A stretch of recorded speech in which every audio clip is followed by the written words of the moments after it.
மக்களே ஒரு நிமிஷம் தள்ளி விட்டுறாதீங்க. இது ஒரு முக்கியமான பதிவு. யாருக்காகனா நம்ம சிஎம் சாருக்காக தான்.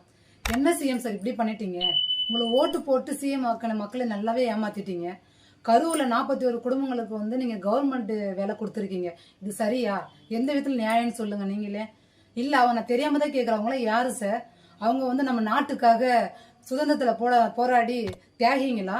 இல்ல நம்ம நாட்டை காப்பாற்றணும் எல்லையில போயிட்டு குண்டடி பட்டு இறந்தவங்களா? அப்படி யாரும் கிடையாது. உங்க மேல இருக்கிற ஆசையில உங்களுக்காக ஓடி வந்து கூட்ட நெரிசல்ல அடிப்பட்டு மிதிப்பட்டு செத்தவங்களுக்காக நீங்க கவர்மெண்ட் வேலை கொடுக்குறீங்களே, இது எந்த விதத்துல நியாயம் சொல்லுங்க. எத்தனை லட்சக்கணக்கான பசங்க படிச்சுட்டு வேலை இல்லாம வெயிலையும் மழையிலையும் ஜொமேட்டோ ஓடின்னு கஷ்டப்பட்டுட்டு இருக்காங்க. எவ்வளவு பசங்க கவர்மெண்ட் எக்ஸாம் எழுதிட்டு வேலை கிடைக்கும்னு நம்பிக்கையில காத்துட்டு இருக்காங்க. எவ்வளவு பேர் குரூப் ஒரு எக்ஸாம் எழுதிட்டு நீங்க வைக்கிற ஒரு கட் ஆஃப் மார்க்ல 1 மார்க் 2 மார்க்ல குறைஞ்சவங்க எவ்வளவு பேர் ஃபீல் பண்ணிக்கிட்டு நமக்கு இப்படி ஒரு 2 மார்க்ல கட் ஆஃப்ல விட்டுட்டுமேன்னு சொல்லிட்டு கவலைப்படுறவங்க எவ்வளவு பேர் இருக்காங்க. அவங்களுக்கெல்லாம் நீங்க வேலை கொடுக்கலாமே. ஓகேவா? உங்களை சுயநலத்துக்காக உங்களை பார்க்க வந்த அந்த கூட்டத்துல இறந்தவங்களுக்காக நீங்க கவர்மெண்ட் வேலை கொடுத்துருக்கீங்க. இது எந்த விதத்துல சரின்னு சொல்லுங்க நீங்களே. எங்க ஊர்லயே பாத்தீங்கன்னா ஒரு பாப்பா வந்து கவர்மெண்ட் வேலைக்காக டீச்சருக்காக எக்ஸாம் எழுதி பாஸ் ஆயிடுச்சு. ஆனா கட் ஆஃப்ல 2 மார்க் தான். 2 மார்க் கட் ஆஃப்ல விட்டுட்டுன்னு சொல்லிட்டு ரொம்ப ஃபீல் பண்ணிட்டு விரக்தியில உட்காந்துட்டு இருக்காங்க. அந்த மாதிரி ஆளுக்கெல்லாம் வேலை கொடுக்கலாமே. ஏன் நீங்க அந்த இறந்தவங்களுக்காக உங்களை பார்க்க வந்து இறந்தவங்களுக்காக வேலை கொடுக்குறீங்க? எனக்கு புரியல. இதுல வந்து என்ன தெரியுதுன்னா, வருங்கால சந்ததிகளுக்கு வந்து சிஎம் சார் என்ன சொல்ல விரும்புறாருன்னா, நீங்க அடுத்து வருங்கால சந்ததியில நீங்க என்ன வேணாலும் படிங்க, உங்களுக்கு வேலை கிடைக்காது.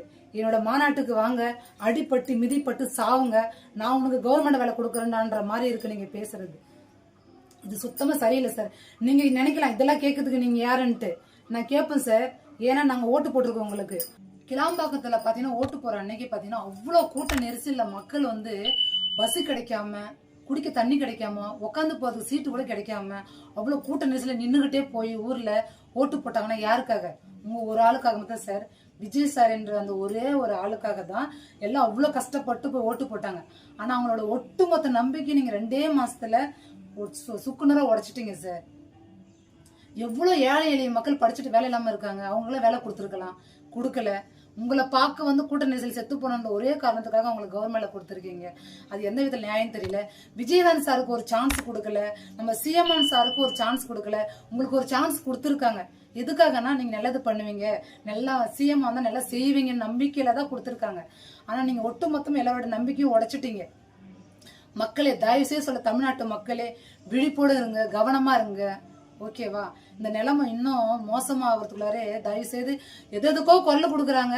இந்த விஷயத்துக்கு ஏன் எல்லாரும் குரல் கொடுக்க மாட்டேறாங்க எனக்கு ஒண்ணுமே புரியல. ஏன் எதிர்க்க மாட்டேங்காங்கன்னு தெரியல.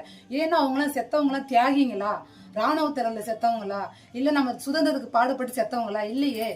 நம்ம ஒரு சிஎம் சாரை பார்க்கணும்னு அந்த ஆசையில கூட்ட நெரிசல்ல அடிப்பட்டு மிதிப்பட்டு செத்தவங்க. அவங்கள வந்து ஒரு தியாகி லெவல்ல வந்து வச்சிருந்து கவர்மெண்ட் வேலை கொடுக்கறது சுத்தம் என்னால ஏத்துக்க முடியல. இது எப்படி தமிழ்நாடு கொண்டு போறாங்கன்னு எனக்கு தெரியல. வணக்கம்.